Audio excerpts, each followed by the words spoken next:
Hello दोस्तों, स्वागत है विनर एजुकेशन में। फ्रेंड्स, आज से हम स्टार्ट कर रहे हैं जियोग्राफी की एक सीरीज़ और जानेंगे जियोग्राफी के इम्पोर्टेंट एमसीक्यूज़ और डीपली डिस्कस करेंगे जो भी क्वेश्चंस हैं उनको। तो चलिए, आज सबसे पहला डिस्कस करने वाले हैं हम स्पेस यानी सौर मंडल के बारे में अपने। तो सौर मंडल से एमसीक्यूज़ करने से पहले सबसे पहले देख लेते हैं सौर मंडल में ग्रहों की स्थिति क्या है। तो देखिए दोस्तों, यहाँ पर हमारा सन दिखाई दे रहा है सबसे पहले। तो सन एक प्लैनेट नहीं, एक्चुअली इसे हम एक तारे के रूप में काउंट करते हैं।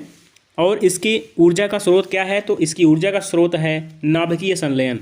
यह जो है हाइड्रोजन जो है इसकी ऊर्जा का प्रमुख स्रोत है। हाइड्रोजन के नाभिकीय संलयन से सूर्य को ऊर्जा मिलती है। तो ये रही सूर्य से जानकारी। अब देखते हैं सूर्य से सबसे नज़दीक ग्रह कौन सा है। तो ये जो मरकरी दिख रहा है आपको, ये है बुध ग्रह।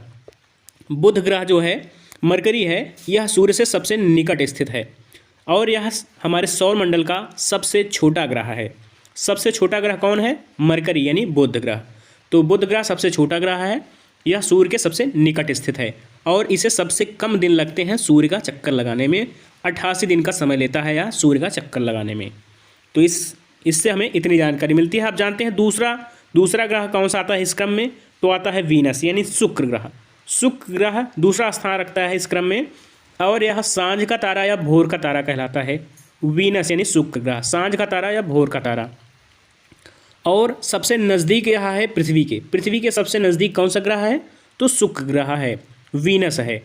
नेक्स्ट थर्ड नंबर पे आती है हमारी अर्थ थर्ड नंबर पे आती है। इस पे जो है जल की अधिकता के कारण इसे हम नीला ग्रह कहते हैं। नीला ग्रह कहा जाता है पृथ्वी को। यह थर्ड पे आती है और इसका एकमात्र उपग्रह है चंद्रमा जिसे कहते हैं हम। तो पृथ्वी थर्ड नंबर पे आती है। इसके बाद आता है मार्स यानी मंगल ग्रह आता है नंबर 4 पे। तो इन चारों ग्रहों को मिला के बनता है, इन चारों ग्रहों को मिला के कहते हैं इनर प्लैनेट, क्योंकि इसके बाद आती है हमारी एस्ट्रॉयड बेल्ट। यहाँ पे बहुत सारे एस्ट्रॉयड पाए जाते हैं और ये छोटे जो है पत्थरनुमा होती हैं संरचना, तो या इसे हम कहते हैं एस्ट्रॉयड बेल्ट। एस्ट्रॉयड बेल्ट किन दो ग्रहों के बीच स्थित है? तो मार्स यानी मंगल ग्रह और बृहस्पति यानी जुपिटर यानी बृहस्पति और मार्स यानी मंगल और बृहस्पति के बीच एस्ट्रॉयड बेल्ट स्थित है हमारी। एस्ट्रॉयड बेल्ट के अंदर जो भी ग्रह पाए जाते हैं, जो भी ग्रह स्थित हैं 4, ये इनर प्लैनेट कहलाते हैं और जो 4 ग्रह ये स्थित हैं इस बेल्ट के बाहर, इन्हें हम आउटर प्लैनेट कहते हैं। तो आउटर प्लैनेट के ग्रहों को देखते हैं। नंबर 4 पे आता है हमारा जुपिटर जिसे हम बृहस्पति ग्रह कहते हैं। यह हमारे सौर मंडल का सबसे बड़ा ग्रह है और सबसे धीरे जो है यह सूर्य का चक्कर लगाता है। तो जुपिटर सबसे बड़ा ग्रह है हमारे सौर मंडल का। यह 5वें नंबर पे आता है और इसके पश्चात आता है हमारा सैटर्न यानी शनि ग्रह। इसकी खूबसूरती इसके वलयों से जो है बढ़ जाती है, क्योंकि इसके जो है रिंग पाए जाते हैं इस ग्रह के चारों तरफ। तो शनि ग्रह कहते हैं। और शनि ग्रह की क्या खास? तो शनि ग्रह हमारा जो है सौर मंडल का दूसरा सबसे बड़ा ग्रह है। इसकी यही खासियत है, सबसे बड़ा ग्रह बृहस्पति है और दूसरा सबसे बड़ा ग्रह शनि ग्रह है। इनके बाद आते हैं यूरेनस आता है और फिर नेपच्यून आता है। नेपच्यून जिसे हम वरुण ग्रह कहते हैं। वरुण आज का जो ग्रहों की श्रेणी है, कुल 8 ग्रह हैं हमारे प्लैनेट सौर मंडल में। तो उसमें सबसे दूरस्थ स्थित ग्रह वरुण है, इसे हम कहते हैं नेपच्यून कहा जाता है। सन 2006 तक यहाँ जो आपको प्लूटो दिखाई दे रहा है, यह भी ग्रह की श्रेणी में आता था सन 2006 तक। 2006 में इसकी जो क्रियाकलाप है इस प्लैनेट की, इसको देखते हुए यह एक प्लैनेट की जो सारी क्रियाओं को पूर्ण नहीं कर रहा था, जिसके कारण 2006 में इसे ग्रह की श्रेणी से हटा दिया गया और इसे क्षुद्र ग्रहों की श्रेणी में डाल दिया गया, क्योंकि यह इसका जो पथ है सूर्य का चक्कर लगाने का वह प्रॉपर नहीं था और यह गोल भी नहीं था। तो और भी बहुत सारे कारणों के चलते 2006 में प्लूटो को ग्रह की श्रेणी से हटा दिया गया। तो प्रेजेंट में हमारे सौर मंडल में 8 ग्रह उपस्थित हैं, जिसमें कि 4 ग्रह आउटर प्लैनेट और 4 ग्रह इनर प्लैनेट कहलाते हैं। तो ये सारा अध्ययन हम कर चुके हैं और देखते हैं एमसीक्यूज़ के फॉर्म में क्वेश्चन को डिस्कस करते हैं। यदि आप हमारे चैनल पर नए हैं तो प्लीज़ हमारे चैनल को सब्सक्राइब करें और शेयर और लाइक करें। फ्रेंड्स, आज का हमारा पहला क्वेश्चन है, सूर्य तथा पृथ्वी के बीच न्यूनतम दूरी कब होती है? हमारा सूर्य और पृथ्वी के बीच न्यूनतम दूरी कब होती है? 22 सितंबर को, 22 दिसंबर को, 21 जून को या फिर 3 जनवरी को। तो सबसे न्यूनतम दूरी कब देखने को मिलती है हमारे सूर्य और पृथ्वी के बीच? तो यह दूरी हमें देखने को मिलती है 3 जनवरी। 3 जनवरी को सूर्य सबसे निकट होता है, यानी पृथ्वी हमारी सूर्य के सबसे निकट होती है 3 जनवरी को। तो मोस्ट इंपॉर्टेंट क्वेश्चन है, यह क्वेश्चन बहुत ज़्यादा पूछा जाता है परीक्षाओं में, तो इस पर स्टार लगा के रखें आप। 3 जनवरी को हमारी पृथ्वी सबसे निकट होती है सूर्य के। होता यह है कि जैसे ये हमारा सन है, तो हमारी अर्थ जो है यह दीर्घ वृत्ताकार में सूर्य का चक्कर लगाती है। तो एक क्षण आता है जब पृथ्वी यहाँ होती है कहीं, और एक टाइम आता है पृथ्वी यहाँ होती है। तो पृथ्वी सबसे नज़दीक कब होती है? 3 जनवरी। ये टाइम होता है 3 जनवरी। 3 जनवरी को पृथ्वी सबसे नज़दीक होती है। और जो 4 जुलाई का समय होता है, 4 जुलाई को पृथ्वी सबसे दूर स्थित होती है। तो इसे क्या कहते हैं? इसे उपसौर कहते हैं और इसे अपसौर कहते हैं। इसे अपसौर और इसे उपसौर कहते हैं। मोस्ट इंपॉर्टेंट है, जब पृथ्वी सूर्य के सबसे निकट होती है तो उसे उपसौर कहते हैं। यह घटना 3 जनवरी को घटित होती है। और पृथ्वी जब सूर्य से अधिक दूरी होती है तो उसे अपसौर कहते हैं। यह घटना 4 जुलाई को घटित होती है। यह खगोलीय घटना है और इससे बहुत ज़्यादा क्वेश्चन परीक्षा में पूछे जाते हैं अपसौर और उपसौर को लेकर। तो सबसे नज़दीक पृथ्वी किस दिन आती है सूर्य के? तो 3 जनवरी को सबसे नज़दीक आती है सूर्य के। और सबसे दूर कब होती है यह सूर्य से? तो 4 जुलाई को। मोस्ट इंपॉर्टेंट क्वेश्चन है। नेक्स्ट क्वेश्चन है, जब पृथ्वी सूर्य से न्यूनतम दूरी पर होती है तो पृथ्वी की इस अवस्था को क्या कहते हैं? तो अभी हमने डिस्कस कर लिया है। यहाँ पे ऑप्शन है अपसौर, उपसौर या फिर अप या फिर अधिसौर। तो इसमें से जो राइट आंसर होगा आपको पता ही चल गया होगा। जब पृथ्वी जो है हमारे सन के सबसे नज़दीक होती है तो यह कौन सी स्थिति कहलाती है? तो हमने बताया ये उपसौर कहलाती है। और यह घटना कब घटित होती है? तो 3 जनवरी को घटित होती है। और सबसे दूर कब होती है? 4 जुलाई को। और यह घटना क्या कहलाती है? अपसौर कहलाती है। मोस्ट इंपॉर्टेंट है। तो इस क्वेश्चन का राइट आंसर होगा उपसौर की घटना कहलाती है जब पृथ्वी सबसे न्यूनतम दूरी पर होती है हमारे सन के, यानी सूर्य के सबसे न्यूनतम दूरी पर पृथ्वी होती है, तब इसे हम कहते हैं उपसौर। उपसौर 3 जनवरी को पड़ता है, यानी ठंडियों में पृथ्वी हमारे सूर्य के सबसे नज़दीक होती है। नेक्स्ट क्वेश्चन है, सूर्य से पृथ्वी की अधिकतम दूरी कब होती है? 4 जुलाई को होती है, 30 जनवरी को होती है, 22 सितंबर को होती है या फिर 22 दिसंबर को? तो यहाँ पे आपके राइट आंसर हो जाएंगे 4 जुलाई। 4 जुलाई ऐसा दिन होता है जब पृथ्वी सूर्य के अधिकतम दूरी पर स्थित होती है, क्योंकि यह दीर्घ वृत्ताकार में चक्कर लगाती है। तो 4 जुलाई को यह दिन पड़ता है जब पृथ्वी सूर्य के अधिकतम दूरी होती है। इसे क्या कहते हैं? इसे अपसौर कहते हैं। अपसौर, अपीलियो। तो मोस्ट इंपॉर्टेंट है 4 जुलाई आंसर राइट होगा यहाँ पे। नेक्स्ट क्वेश्चन देखते हैं, पृथ्वी से सितारों की दूरी किस में मापी जाती है? पृथ्वी और सितारों के बीच की दूरी किस में मापी जाती है? तो जो हमारा प्रकाश वर्ष है, प्रकाश वर्ष में मापी जाती है पृथ्वी से सितारों की दूरी। पृथ्वी से सितारों की दूरी प्रकाश वर्ष में मापी जाती है। इसका अर्थ क्या होता है प्रकाश वर्ष का? तो प्रकाश वर्ष का अर्थ होता है प्रकाश द्वारा एक वर्ष में चली गई दूरी। एक वर्ष में कितनी दूरी चली जाएगी प्रकाश के द्वारा, वही होता है एक प्रकाश वर्ष। तो इसका मान कितना होता है? इसका मान होता है 9.46 गुणे 10 के घाते 15 मीटर कह सकते हो, या फिर 10 के घाते 12 किलोमीटर कह सकते हो आप। तो कुछ भी हो, तो यहाँ पे मान हो सकता है, मान है आपका 9.46 गुणे 10 के घाते 15 मीटर, और किलोमीटर में कहोगे तो 10 के घाते 12 किलोमीटर, यानी कि लगभग यह कितने के हो जाएगा? 10 के घाते 16 मीटर के बराबर होती है। तो प्रकाश वर्ष में खगोलीय दूरी मापी जाती है, जिसमें हम, और एक क्वेश्चन और बनता है कि प्रकाश वर्ष किसका मात्रक है? तो प्रकाश वर्ष दूरी मापने का मात्रक है। बहुत इंपॉर्टेंट क्वेश्चन है यह, तो याद रखें। में पूछा जा रहा है चंद्रमा की सतह पर वस्तु का भार क्या होगा? जैसे कोई वस्तु को हम चंद्रमा की सतह पर ले जाएं पृथ्वी की सतह से उठाकर, तो क्या चेंजेस देखने को मिलेंगे? द्रव्यमान तथा भार में कमी हो जाएगी, द्रव्यमान तो स्थिर रहेगा लेकिन भार में कमी आ जाएगी, या कि द्रव्यमान में कमी आ जाएगी और भार वैसा ही रहेगा, या कि द्रव्यमान तथा भार दोनों में कमी देखने को मिलेगी। तो फ्रेंड्स, जो हमारा मून है उसकी सतह पर ग्रेविटेशनल फोर्स यानी गुरुत्वाकर्षण 1/6 है पृथ्वी का। यानी पृथ्वी से कोई वस्तु ले जाएंगे तो उसका भार, ये जी जो है, जी यानी भार होता है। जी क्या होता है? भार। तो mg, भार क्या निकलता है? mg। द्रव्यमान को आप गुरुत्वीय त्वरण से गुणा कर देंगे तो आपका भार आ जाएगा। भार बराबर द्रव्यमान गुणे गुरुत्वीय त्वरण। तो चंद्रमा का गुरुत्वीय त्वरण पृथ्वी का 1/6 है, तो इसलिए द्रव्यमान तो हमारा यम है, यम ही रहेगा, लेकिन जो गुरुत्वीय त्वरण है उसमें परिवर्तन हो जाएगा। जब द्रव्यमान को गुरुत्वीय त्वरण के साथ गुणा किया जाता है तो वह बन जाता है हमारा भार। भार बन जाता है द्रव्यमान को गुरुत्वीय त्वरण से गुणा करने पर। तो राइट आंसर क्या होगा? द्रव्यमान स्थिर रहेगा और केवल भार में कमी आ जाएगी।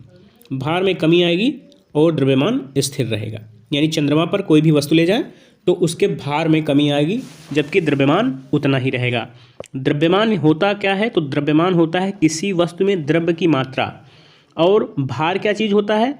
तो भार होता है कि उस पर लग रहा है पृथ्वी का कितना गुरुत्वाकर्षण बल। यदि यम द्रव्यमान की वस्तु है तो उस पर कितना पृथ्वी का गुरुत्वाकर्षण बल लग रहा है। यानी गुरुत्वाकर्षण बल शामिल हो जाता है तो वह बन जाता है भार, और गुरुत्वाकर्षण बल नहीं शामिल होता तो वह द्रव्यमान होता है। तो यहाँ पे राइट आंसर होगा द्रव्यमान तो वही रहेगा लेकिन भार में कमी आ जाएगी। राइट आंसर होगा। नेक्स्ट क्वेश्चन देखते हैं, ऑस्ट्रेलिया में सबसे लंबा दिन कब होगा? तो ऑस्ट्रेलिया का सबसे लंबा दिन कब होगा? 21 जून, 22 सितंबर, 22 दिसंबर या फिर 23 मार्च। ऑस्ट्रेलिया कहाँ पड़ता है? तो ऑस्ट्रेलिया हमारा पड़ता है दक्षिणी गोलार्ध में। ऐसे मान लो ये हमारी अर्थ है तो ऑस्ट्रेलिया इधर पड़ेगा यहाँ पे, और यहाँ पे 3 लाइनें पृथ्वी को क्रॉस करती हैं। ये हमारी भूमध्य रेखा है, ये भूमध्य है, और ये कर्क रेखा है, और ये कौन सी रेखा हो गई? तो ये मकर रेखा है। तो मकर रेखा पे पड़ता है हमारा ऑस्ट्रेलिया। ऑस्ट्रेलिया किस पे पड़ता है? मकर रेखा पे। तो ऑस्ट्रेलिया में सबसे लंबा दिन 22 दिसंबर होगा। 22 दिसंबर राइट आंसर होगा। ये क्यों होगा? क्योंकि इस दिन जो है सूर्य की किरणें इस मकर रेखा पर सीधी पड़ती हैं, इस मकर रेखा पर सीधी पड़ती हैं, जिसके कारण इस मकर रेखा पर स्थित जितने भी कंट्री होंगी, जितनी भी जगहें आएंगी, वहाँ पे दिन बड़ा देखने को मिलेगा। और नेक्स्ट क्वेश्चन है कि यहाँ पे ऑस्ट्रेलिया किस गोलार्ध में है? तो ऑस्ट्रेलिया हमारा दक्षिणी गोलार्ध में स्थित है। मोस्ट इंपॉर्टेंट है, वहाँ पे जो है 22 दिसंबर को सबसे बड़ा दिन होता है। ऑस्ट्रेलिया में कितने टाइम जोन है? तो ऑस्ट्रेलिया में 3 टाइम जोन यूज होते हैं। नेक्स्ट क्वेश्चन देखते हैं, एक देशांतर को पार करने पर कितना बदलाव होता है समय में? तो यहाँ पे आपके ऑप्शन है 8 मिनट, 4 मिनट, 2 मिनट या फिर 0। एक देशांतर को क्रॉस करने पर आपको 4 मिनट का डिफरेंस देखने को मिलेगा। देशांतर और अक्षांश रेखाएं होती क्या हैं ये जान लेते हैं पहले। तो दोस्तों जो यहाँ से इस प्रकार की रेखाएं होती हैं, पड़ी रेखाएं अर्थ पर हमारे, इनको कहते हैं अक्षांश रेखा। अक्षांश रेखा कहते हैं जो पड़ी रेखाएं होती हैं, तिरछी रेखाएं हमें ग्लोब पर देखने को मिलती हैं। और जो खड़ी रेखाएं होती हैं इस तरह की, उनको कहते हैं देशांतर रेखाएं। तो ये है हमारी देशांतर रेखा, देशांतर रेखा होती हैं ये, ठीक है। तो खड़ी रेखाओं को देशांतर रेखा कहते हैं, और जो गिरी रेखाएं हैं, तिरछी रेखाओं को अक्षांश रेखा कहते हैं। इंग्लिश में इसे कहते हैं लॉन्गिट्यूड और इसे कहते हैं लेटीट्यूड। तो ये लेटीट्यूड है, ये लॉन्गिट्यूड है। तो यहाँ पे जो हमारा एक देशांतर है, यानी 2 देशांतरों के बीच की दूरी ये है, तो यहाँ पे इसको पार करने में 4 मिनट का अंतर देखने को मिलेगा टाइम जोन में। 2 देशांतरों के बीच की दूरी में जो है 4 मिनट का अंतर देखने को मिलेगा। इसका राइट आंसर रहेगा 4 मिनट। 4 मिनट होगा इसका राइट आंसर, क्योंकि 1 घंटा, जैसे 1 घंटा है, 1 घंटे के लिए सूर्य कितने डिग्री कोण बनाएगा? तो 15 डिग्री। 1 घंटे में जो है 15 डिग्री का कोण बनाएगा। फिलहाल यहाँ पे राइट आंसर होगा 4 मिनट। 4 मिनट का अंतर आएगा एक देशांतर से यदि दूसरे देशांतर पे आप पहुँचते हैं तो। नेक्स्ट क्वेश्चन देख लेते हैं, सौर मंडल का सबसे बड़ा ग्रह कौन सा है? तो ये सारे क्वेश्चन बहुत ज़्यादा रिपीट होते हैं परीक्षा में। सबसे बड़ा ग्रह कौन सा है इसको हमने स्टार्टिंग में ही बताया था, पृथ्वी, शनि, बृहस्पति या फिर यूरेनस। आपका राइट आंसर होगा बृहस्पति। बृहस्पति यह सबसे बड़ा ग्रह है और सबसे धीमे जो है यह सूर्य का चक्कर लगाता है।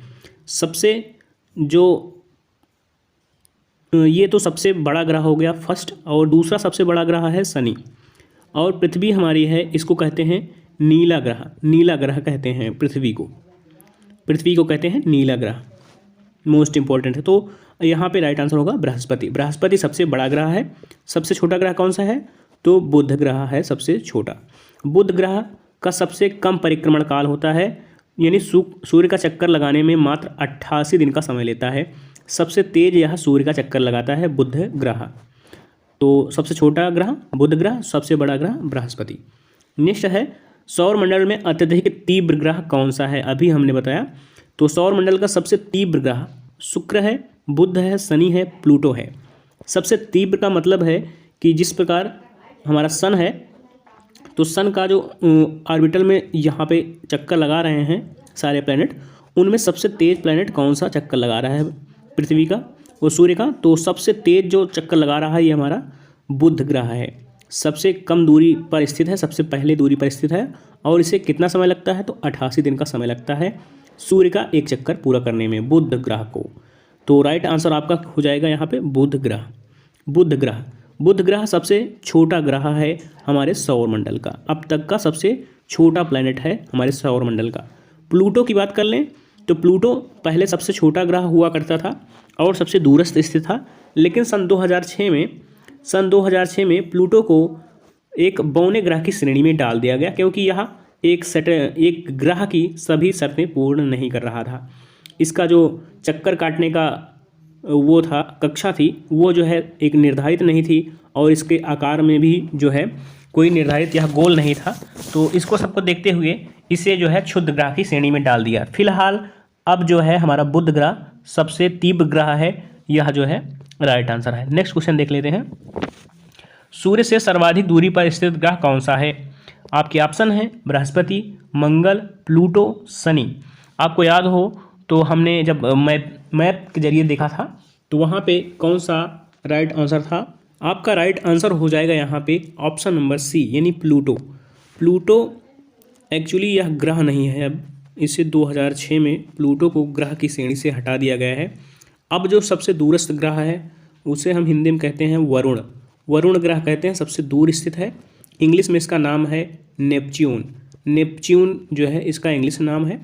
यह सबसे दूर स्थित ग्रह है हमारे सौरमंडल का, नेपच्यून, जिसे वरुण ग्रह के नाम से जानते हैं। और पहले प्लूटो हुआ करता था 2006 तक। तो राइट आंसर होएगा यहाँ पे वरुण या नेपच्यून। नेक्स्ट क्वेश्चन डिस्कस करते हैं। कौन सा ग्रह पृथ्वी के सबसे निकट स्थित है? तो मोस्ट इंपॉर्टेंट है, ये सारे क्वेश्चन जो है सबसे ज़्यादा रिपीट होते हैं परीक्षाओं में। तो पृथ्वी के सबसे निकट कौन सा ग्रह है? हमारा सूर्य है, चंद्रमा है, शुक्र है या फिर शनि है? तो फ्रेंड्स जो सूर्य है यह हमारा जो है तारा है, एक ग्रह नहीं है फिलहाल। चंद्रमा पृथ्वी का उपग्रह है। तो ये दो ऑप्शन तो ऐसे ही कट गए, बचा यहाँ पे शुक्र ग्रह। शुक्र जो है यह पृथ्वी के सबसे समीप स्थित है। समीप है किसके? पृथ्वी के। तो पृथ्वी के सबसे समीप है शुक्र ग्रह। शुक्र ग्रह जो है यह चमकीला ग्रह है। यह सांझ का तारा या भोर का तारा कहलाता है। सांझ का तारा या भोर का तारा कहलाता है। सबसे नज़दीक स्थित है पृथ्वी के। और सूर्य के सबसे नज़दीक कौन सा ग्रह स्थित है? तो बुध ग्रह स्थित है। फिलहाल यहाँ पे राइट आंसर होगा ऑप्शन नंबर शुक्र ग्रह। तो राइट आंसर है शुक्र ग्रह। नेक्स्ट क्वेश्चन है, पृथ्वी की जुड़वा ग्रह किसे कहा जाता है? पृथ्वी का जुड़वा ग्रह किसे कहा जाता है? आपके ऑप्शन है शुक्र, गुरु, शनि, प्लूटो। तो यहाँ पे जो राइट आंसर होगा आपका कौन सा हो जाएगा? ऑप्शन नंबर ए ऑप्शन, यानी शुक्र ग्रह। शुक्र ग्रह जो है पृथ्वी की जुड़वा बहन कहलाती है। शुक्र ग्रह जो है पृथ्वी के सबसे समीप स्थित है और यह पृथ्वी का जुड़वा ग्रह कहलाता है। शुक्र ग्रह को ही सांझ का तारा या भोर का तारा कहा जाता है। तो मोस्ट इंपॉर्टेंट है सांझ का तारा या भोर का तारा, ये क्वेश्चन बहुत ज़्यादा रिपीट होता है, तो शुक्र ग्रह याद रखें। एक उपग्रह में बैठे हुए अंतरिक्ष यात्री को अंतरिक्ष किस कलर दिखाई देता है? किस रंग का दिखाई देता है अंतरिक्ष? काला दिखाई देता है, नीला दिखाई देता है, ग्रे कलर या फिर सफ़ेद कलर? तो फ्रेंड्स ये इस क्वेश्चन पे स्टार लगा लीजिए, यह क्वेश्चन बहुत ज़्यादा रिपीट होता है। अंतरिक्ष यात्री को आकाश कैसा प्रतीत होता है हमारा? तो यह प्रतीत होता है उसे काले रंग का प्रतीत होता है। ऑप्शन ए सही है, यहाँ पे काले रंग का प्रतीत होता है। अंतरिक्ष यात्री जब अंतरिक्ष में होता है तो प्रकाश के प्रकीर्णन के कारण, किस घटना के कारण? प्रकीर्णन के कारण जो है, प्रकीर्णन की घटना के कारण उसे आकाश का रंग काला दिखाई देता है और पृथ्वी हमारी नीली दिखाई देती है। पृथ्वी किस कलर की दिखाई देती है? नीली कलर की दिखाई देती है, क्योंकि यहाँ पानी की मात्रा अधिक है। तो पृथ्वी नीली दिखाई देती है और अंतरिक्ष यात्री को आकाश कैसा दिखाई देता है? तो काला दिखाई देता है। हमारे भारत से सबसे पहले अंतरिक्ष यात्री कौन रहे? तो राकेश शर्मा। राकेश शर्मा भारत से पहले अंतरिक्ष यात्री थे। इस क्वेश्चन से इतनी जानकारी मिलती है। नेक्स्ट क्वेश्चन हम देखते हैं, सांझ का तारा या भोर का तारा किसे कहा जाता है? तो क्वेश्चन में हम स्टार्टिंग से डिस्कस कर रहे हैं, इसे किस नाम से जानते हैं? तो इसे जानते हैं शुक्र ग्रह के नाम से। सांझ का तारा या भोर का तारा शुक्र ग्रह को कहा जाता है, क्योंकि यह सभी ग्रहों की अपेक्षा सूर्य का चक्कर जो लगाता है तो यह उल्टे क्रम में चक्कर लगाता है, तो इसीलिए यह सुबह और शाम को दिखाई देता है आकाश में। नेक्स्ट क्वेश्चन देखते हैं। नेक्स्ट क्वेश्चन है, सबसे अधिक चमकीला तारा कौन सा है? यहाँ पे हेली है, ध्रुव तारा है, सीरियस है या फिर अल्फा सेंचुरी है। राइट आंसर कौन सा होगा आपका? तो राइट आंसर हो जाएगा आपका सीरियस। सीरियस जो तारा है यह सबसे चमकीला है। क्यों? क्योंकि यह जो है अल्फा सेंचुरी सूर्य के बाद सबसे निकट स्थित है, तो इसी कारण जो है यह सबसे चमकीला दिखाई देता है। यह अल्फा सेंचुरी का एक तारा है सीरियस। सीरियस जो है अल्फा सेंचुरी में आता है, तो हमेशा जो है यह सबसे ज़्यादा चमकीला दिखाई देता है। सीरियस मोस्ट इंपॉर्टेंट है, सीरियस जो है सबसे चमकीला तारा है इन ऑप्शंस में। किस ग्रह के चारों ओर वलय पाए जाते हैं? वलय पाए जाते हैं किस ग्रह के चारों ओर, और यह ग्रह काफ़ी सुंदर देखने में लगता भी है। तो यूरेनस है, बृहस्पति है, मंगल है या फिर शनि है। तो शनि ग्रह के चारों तरफ क्या पाए जाते हैं? वलय पाए जाते हैं। वलय क्या होते हैं? तो वलय इसके रिंग जैसी संरचना पाई जाती है, 3 रिंग पाए जाते हैं इसके चारों तरफ, जिसके कारण शनि ग्रह बहुत खूबसूरत दिखाई देता है। यहाँ पे राइट आंसर होगा ऑप्शन नंबर डी, यानी शनि ग्रह। वलय पाए जाते हैं इसके चारों तरफ, वलय, और जिसके कारण यह सबसे खूबसूरत दिखाई देता है। बृहस्पति सबसे बड़ा ग्रह है और शनि दूसरा सबसे बड़ा ग्रह है। चलिए नेक्स्ट क्वेश्चन डिस्कस करते हैं। ग्रीनविच रेखा किस देश में स्थित है? मोस्ट इंपॉर्टेंट है ग्रीनविच रेखा। ग्रीनविच रेखा किस देश में स्थित है? सो ग्रीनविच रेखा स्थित है यूनाइटेड किंगडम में। यूनाइटेड किंगडम में स्थित है। इसका निर्धारण कैसे हुआ?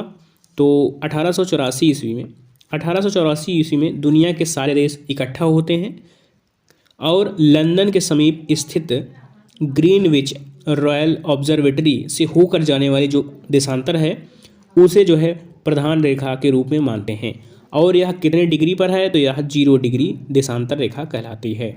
मोस्ट इंपॉर्टेंट है, 0 डिग्री देशांतर रेखा कहलाती है। यह जो है स्थित कहाँ है? यूनाइटेड किंगडम में। यूनाइटेड किंगडम में स्थित है। एक क्वेश्चन बहुत ज़्यादा पूछा जाता है, जो हमारी देशांतर रेखा है और जो हमारी भूमध्य रेखा है, यानी कि अक्षांश रेखा। अक्षांश रेखा और देशांतर रेखा एक दूसरे को कहाँ काटती हैं? तो 0 डिग्री देशांतर और 0 डिग्री अक्षांश, ये एक दूसरे को कहाँ काटती हैं? तो ये काटती हैं अफ्रीका के गल्फ ऑफ गुइनिया में। गल्फ ऑफ गुइनिया एक जो है खाड़ी है, यहाँ पे ये दोनों रेखाएं एक दूसरे को काटती हैं। इस क्वेश्चन का राइट आंसर होगा यूनाइटेड किंगडम। नेक्स्ट क्वेश्चन देखते हैं, अंतर्राष्ट्रीय दिनांक रेखा कहाँ से होकर गुजरती है? 0 डिग्री ग्रीनविच से, 180 डिग्री ग्रीनविच से, 90 डिग्री ग्रीनविच या फिर 270 डिग्री ग्रीनविच। तो यहाँ पे जो राइट आंसर होगा वह क्या हो जाएगा आपका? ऑप्शन नंबर बी, यानी 180 डिग्री ग्रीनविच रेखा। 180 डिग्री ग्रीनविच रेखा से होकर दिनांक रेखा गुजरती है। यह जो है अंतर्राष्ट्रीय दिनांक रेखा कहलाती है। अंतर्राष्ट्रीय दिनांक रेखा कहलाती है 0 डिग्री 180 डिग्री देशांतर रेखा।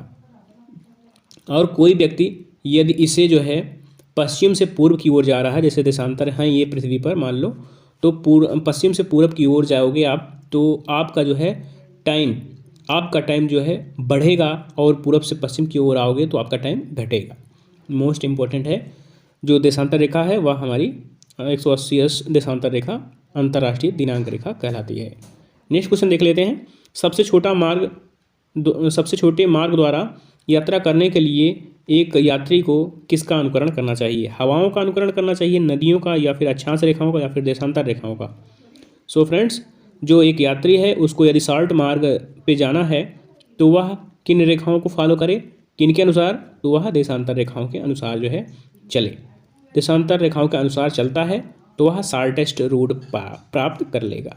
राइट आंसर होगा सबसे छोटा मार्ग जो है पाने के लिए आपको देशांतर रेखाओं को फॉलो करना चाहिए। राइट आंसर होगा ऑप्शन नंबर डी, देशांतर रेखाओं को फॉलो करें छोटा मार्ग चुनने हेतु। नेक्स्ट क्वेश्चन देखते हैं, सूर्य में नाभिकीय ईंधन के रूप में क्या प्रयुक्त होता है? हीलियम, यूरेनियम, हाइड्रोजन या फिर अल्फा कण? तो सूर्य की ऊर्जा का क्या स्रोत है, या फिर कह लें सूर्य में कौन सा ईंधन के रूप में प्रयोग होता है? ये सारे ही क्वेश्चन जो बनते हैं इससे संबंधित ये बहुत इंपॉर्टेंट है और पूछे भी जाते हैं बहुत सारी परीक्षाओं में। तो सूर्य के नाभिकीय ऊर्जा का स्रोत क्या है? हाइड्रोजन। हाइड्रोजन है सूर्य की नाभिकीय ऊर्जा का स्रोत। यहाँ पे हाइड्रोजन क्रिया करके हीलियम परमाणु बना लेते हैं, हीलियम बनाते हैं, और यह प्रक्रिया कहलाती है संलयन की प्रक्रिया। संलयन की प्रक्रिया के द्वारा जो है सूर्य को ऊर्जा प्राप्त होती है। सबसे बढ़िया क्वेश्चन बनता है कि हमारे अंतरिक्ष में सबसे अधिक किस गैस की मात्रा पाई जाती है? अंतरिक्ष में बात की जा रही है, सौरमंडल की बात नहीं की जा रही है, अंतरिक्ष की बात की जा रही है। एक्चुअली यहाँ पे हमारे पर्यावरण की बात नहीं की जा रही। तो अंतरिक्ष में सबसे ज़्यादा पाई जाती है हाइड्रोजन गैस और हीलियम गैस। हाइड्रोजन सबसे ज़्यादा पाई जाती है, उसके बाद हीलियम पाई जाती है। हाइड्रोजन नंबर 1 पे सबसे ज़्यादा, उसके बाद हीलियम गैस पाई जाती है। बात कर लें अपने वायुमंडल पे पृथ्वी के, तो वायुमंडल में पृथ्वी पर सबसे ज़्यादा नाइट्रोजन पाई जाती है, 78% नाइट्रोजन पाई जाती है पृथ्वी के वायुमंडल में।